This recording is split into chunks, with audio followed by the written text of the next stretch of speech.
కొద్ది నిమిషాలు దేవుని యొక్క వాక్యాన్ని విందాం. మత్తయి సువార్త 1వ అధ్యాయము 19-20 వచనములు చదువుకుందాం. ఆమె భర్త అయిన యోసేపు నీతిమంతుడై ఉండి ఆమెను అవమానపరచనొల్లక రహస్యముగా ఆమెను విడనాడ ఉద్దేశించెను. అతడు ఈ సంగతులను గూర్చి ఆలోచించుకొంచుండగా ఇదిగో ప్రభువు దూత స్వప్నమందు అతనికి ప్రత్యక్షమై, దావీదు కుమారుడవైన యోసేపు, నీ భార్య అయిన మరియను చేర్చుకొనుటకు భయపడకము, ఆమె గర్భము ధరించినది పరిశుద్ధాత్మ వలన కలిగినది.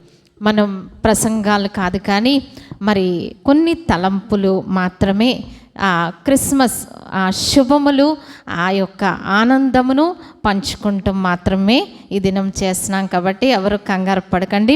మనం చదువుకున్న మత్తయి సువార్త 1వ అధ్యాయంలో మరి ఇదంతా కూడా మనకి తెలుసు. యేసు ప్రభు యొక్క జన్మము ఏ విధంగా జరిగింది అనే విషయం మనందరికీ తెలుసు. అయితే ఈ దినం మనము జ్ఞాపకం చేసుకునేవారు ఎవరంటే 19వ వచనంలో భర్త అయిన యోసేపు గురించి మనం జ్ఞాపకం చేసుకుంటున్నాం. యోసేపు గురించి మనకి తెలుసు. మరియా యోసేపు. ఈ యోసేపు ఎలాంటి వారట? నీతిమంతుడుగా మనం చూస్తూ ఉన్నాం. మొట్టమొదటిగా నీతిమంతుడై ఉన్నారు. రెండవదిగా ఏం చేశారట? ఆమెను అవమానపరచనొల్లక రహస్యముగా ఆమెను విడనాడ ఉద్దేశించను. సో ఈ మరియకు ఈ గర్భము, యేసు ప్రభు వారు ఆ గర్భములో ఉండడం ఎలా జరిగిందండి?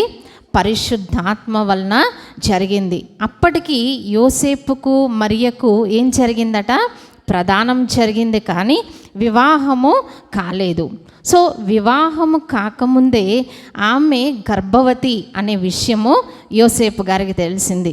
జనరల్గా ప్రజెంట్ డేస్లో ఇప్పుడున్న విషయాల్లో మనం ఇలాంటి విషయం తెలిస్తే ఏం చేస్తామండి? ఏం చేస్తాం? ఊరు వాడ అల్లరి చేస్తాం. ఇంకేం చేస్తాం? 10 మందికి, ఎంతమందికి చెప్పుకోగలిగితే అంతమందికి కూడా మనం చెప్తూ ఉంటాం. కానీ యోసేపు గారికి విషయం తెలిసిన తర్వాత యోసేపు గారు ఏం చేశారట? ఆమెను అవమానపరచనొల్లక రహస్యముగా ఆమెను విడనాడాలి అని ఆయన ఆలోచిస్తూ ఉన్నారు.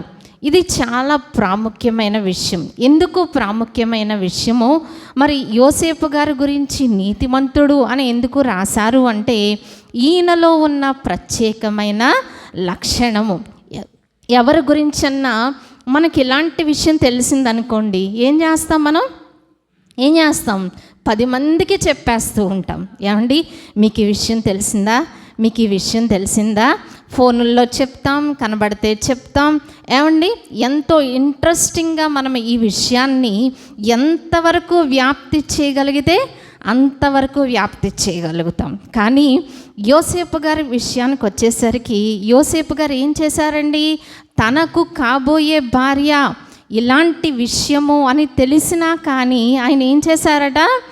మరి అవమానము పరచనొల్లక, మనం ఈ 2 పాయింట్స్ జ్ఞాపకం చేసుకుంటున్నాం అనమాట. రహస్యముగా విడనాడ ఉద్దేశించారు. ఈ 2 పాయింట్స్ అనమాట. అవమానపరచకూడదన్నారు, రెండవది రహస్యముగా ఉంచాలి అని అనుకున్నారు. సో మనము ఈ క్రిస్మస్ సందర్భంగా మనం జ్ఞాపకం చేసుకునే విషయం ఏంటంటే, ఎవరి గురించో ఏమేమో మనకి చాలా విషయాలు తెలుస్తూ ఉంటాయి కదా. అందుకని సామెతల గ్రంథంలో ఏముందంటే, మనం పొరుగువానితో వ్యాజ్యమాడొచ్చంట కానీ పరుని గుట్టు బయట పెట్టకూడదట. ఏం చేయకూడదు? పరుల గుట్టు. ఏమండి, మన గుట్టు కొంతమంది దగ్గర ఉంటే కొంతమంది గుట్టు మన దగ్గర ఉంటుంది. కానీ ఏం చేయాలి? మనం అవన్నీ కూడా దాచుకోవాలి. ఎలా దాచుకోవాలి? రహస్యముగా దాచుకోవాలి. అంతేకాని మనం ఏం చేస్తూ ఉంటాం? మన విషయాలు, మన ఇంట్లో వాళ్ళ విషయాలు అందరి కప్పిపెట్టేసి ఎవరి గురించన్నా ఇంత తెలిస్తే ఏం చేస్తాం? దానికి ఎలాబరేట్గా దాన్ని ఇంకా చిలవల పలవలు జోడించి 1కి 10 విషయాలు జోడించి ఏం చేస్తాం? కథలుగా చెప్పుకుంటూ ఉంటాం. ఎన్ని ఎపిసోడ్స్ చెప్పుకున్నా మరి ఇప్పుడు సీరియల్స్ ఎలా ఉంటున్నాయి? అలాగ జీడులాగా సాగదీస్తున్నట్టుగా ఆ ఎపిసోడ్స్ అనేవి ఇంకా ఎండింగ్ ఉండదన్నమాట.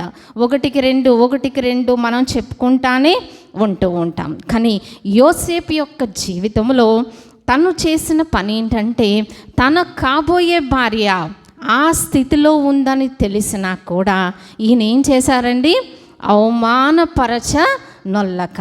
మనము కూడా ఈ క్రిస్మస్ కాలంలో ఎదుటి వాళ్ళ గురించి మనకి నెగిటివ్స్ తెలిసినా, అంటే పొరపాట్లు తెలిసినా, పాపాలు తెలిసినా, మన కళ్ళతో మనం చూచినా ఏం చేయాలి, దాన్ని ఎదుటివారిని మనం అవమానపరచకూడదు, ఎదుటివారిని మనం గౌరవించాలి. ప్రతి మనిషి కూడా దేవుని యొక్క స్వరూపంలో చేయబడిన వారు కాబట్టి ఎదుటివారి యొక్క డిగ్నిటీ, ఎదుటివారి యొక్క డీసెన్సీని మనం కాపాడాలి.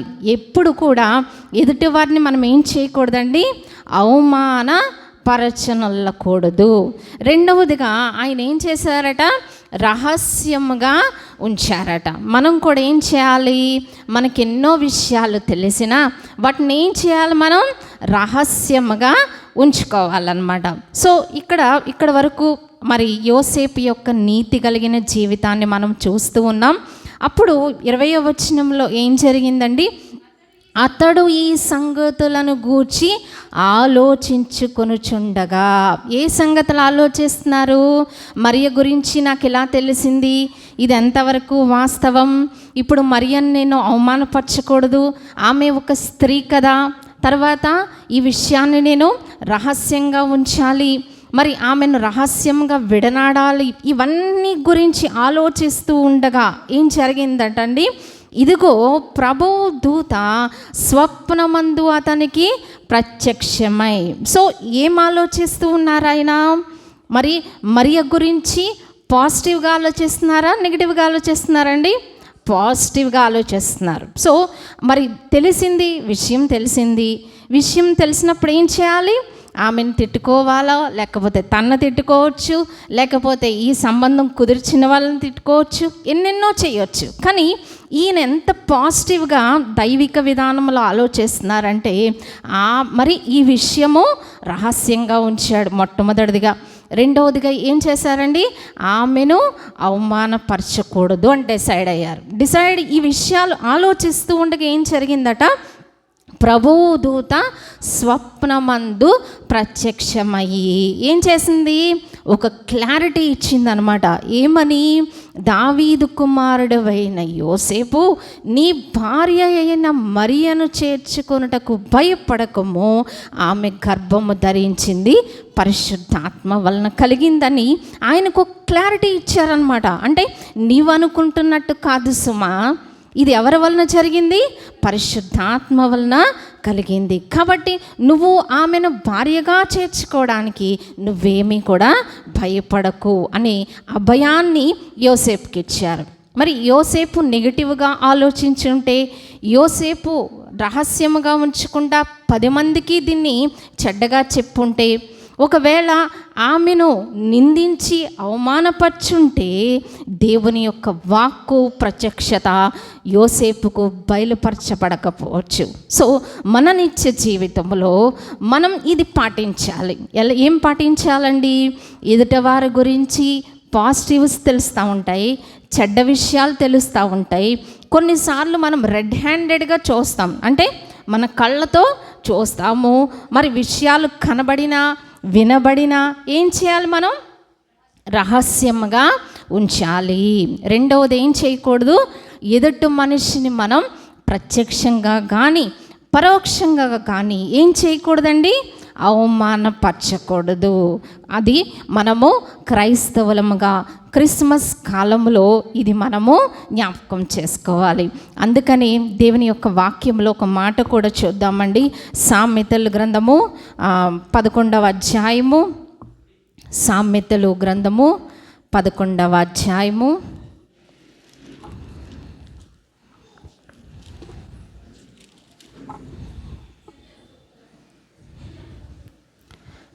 పేజ్ నెంబర్ 539 అండి. పేజ్ నెంబర్ 539లో 11వ అధ్యాయంలో 13వ వచనము చదువుకుందాం. కొండెగాడై తిరుగులాడువాడు పరులగుట్టు బయట పెట్టును, నమ్మకమైన స్వభావము గలవాడు సంగతి దాచును. చాలండి. కొండెగాడై తిరుగులాడువాడు ఏం చేస్తాడట? పరుల గుట్టు బయట పెట్టును. సో ఈ యొక్క మరియకు సంబంధించిన రహస్యాన్ని తన మదిలో భద్రపరుచుకున్నారు యోసేపు గారు. అలాగే ఆమెను అవమానపరచలేదు. అలాగే మనము కూడా విశ్వాసముగా ఈ క్రిస్మస్ కాలంలో ఒకసారి మనం జ్ఞాపకం చేసుకుంటున్నాం. ఏం చేయకూడదట? పరుల గుట్టు బయట పెట్టకూడదు. రెండవదిగా అందుకని కింద ఏం చెప్తున్నారు? నమ్మకమైన స్వభావము గలవాడు సంగతి దాచును. మనకి చాలా విషయాలు తెలుస్తూ ఉంటాయి, చాలా సంగతులు తెలుస్తూ ఉంటాయి, చాలా సంగతులు వినబడుతూ ఉంటాయి. మన కళ్ళతో మనం ఎన్నో చూస్తూ ఉంటాం. కానీ ఏం చేయాలండి? ఎవరు దేవుని దృష్టిలో నమ్మకమైన వారు అనగా సంగతి దాయాలి. సో ఈ యోసేపు గారు ఆ యొక్క రహస్యాన్ని దాచారు కాబట్టి, ఈ విషయాల గురించి దైవిక విధానములో ఆలోచిస్తూ ఉన్నారు కాబట్టి ఆయనకు దేవుని యొక్క వాక్కు ప్రత్యక్షమైంది. అందుకని అబ్రహామును దేవుడు ఎందుకు పిలిచాడటండి? ఎందుకు పిలిచారట? నమ్మకమైన మనస్సు గలవాడని ఎరిగి. అది ఎవరు చెప్తున్నారు ఆ మాట? ఏమండి? నెహెమ్యా భక్తుడు చెప్తూ ఉన్నాడు. దయచేసి చూద్దాం. నెహెమ్యా గ్రంథము 9వ అధ్యాయము. నెహెమ్యా గ్రంథము 9వ అధ్యాయము, పేజ్ నెంబర్ 408 అండి. నెహెమ్యా గ్రంథము పేజ్ నెంబర్ 408. నెహెమ్యా గ్రంథము 9వ అధ్యాయము 8వ వచనము. అతడు నమ్మకమైన మనసు గలవాడని ఎరిగి. పైన కూడా చూద్దామండి. అతనికి అబ్రహాము అను పేరు పెట్టిన వాడవు నీవే, అతడు నమ్మకమైన మనస్సు గలవాడని ఎరిగి. మనం లాస్ట్ 8th వెర్స్లో లాస్ట్ లైన్లో ఏముందండి?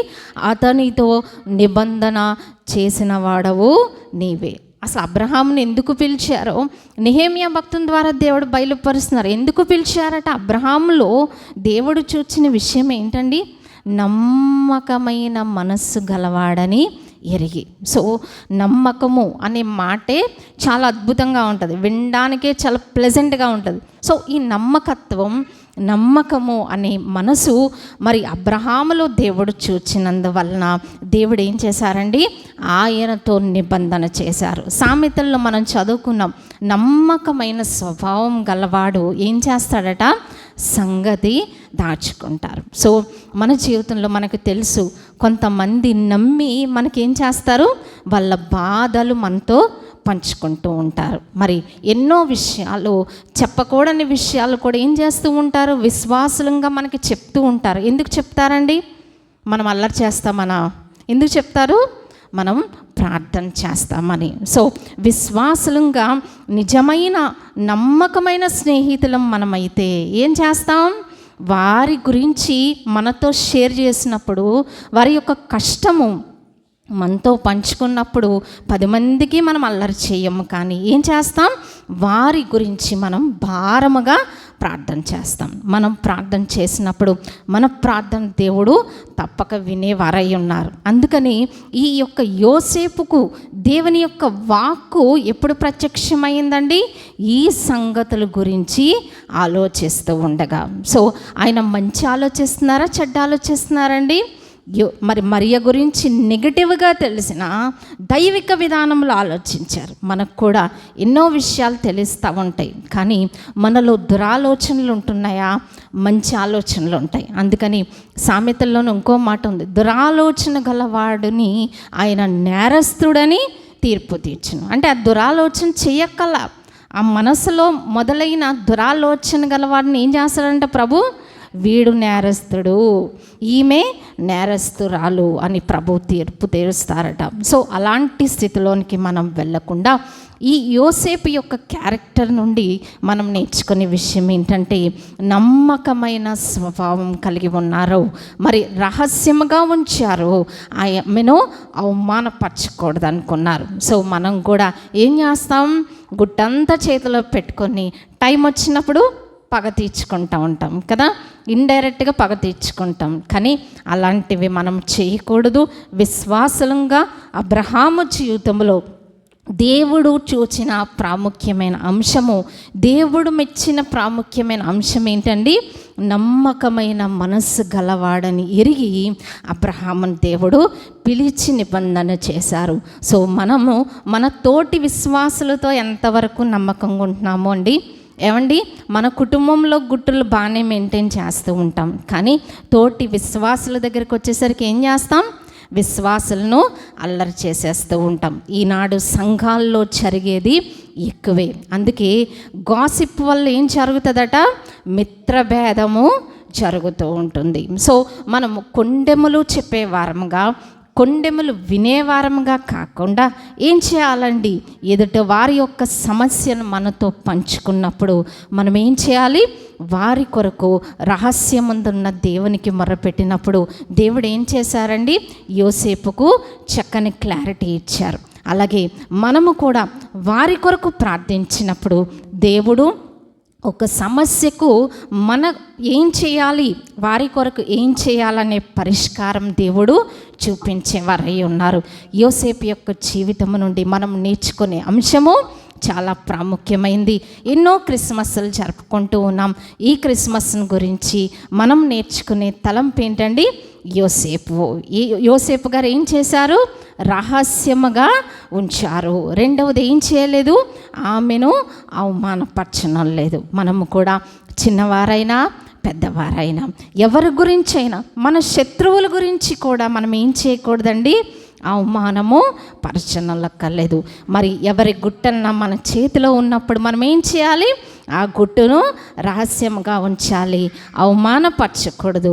యోసేపు జీవితంలో దేవుడు అందుచేత గొప్ప కార్యం జరిగించినట్లుగా మనము చూస్తూ ఉన్నాం. ఈ క్రిస్మస్ కాలంలో మనమందరము కూడా యోసేపు వలె జీవించాలని కోరుకుంటూ ఈ కొద్ది మాటలు ముగిస్తూ ఉన్నానండి. ప్రార్థన చేసుకుందాం. దయగల మా తండ్రి, మీకు అనేక వందనములు చెల్లిస్తూ ఉన్నాం. విన్న మాటలు మా అందరిలో ఫలింప చేయమని, దేవా దుష్టుడు ఎత్తుకొని పోకుండా భద్రపరచమని యేసు నామమున ప్రార్థించి వేడుకొంచున్నాం తండ్రి. ఆమేన్.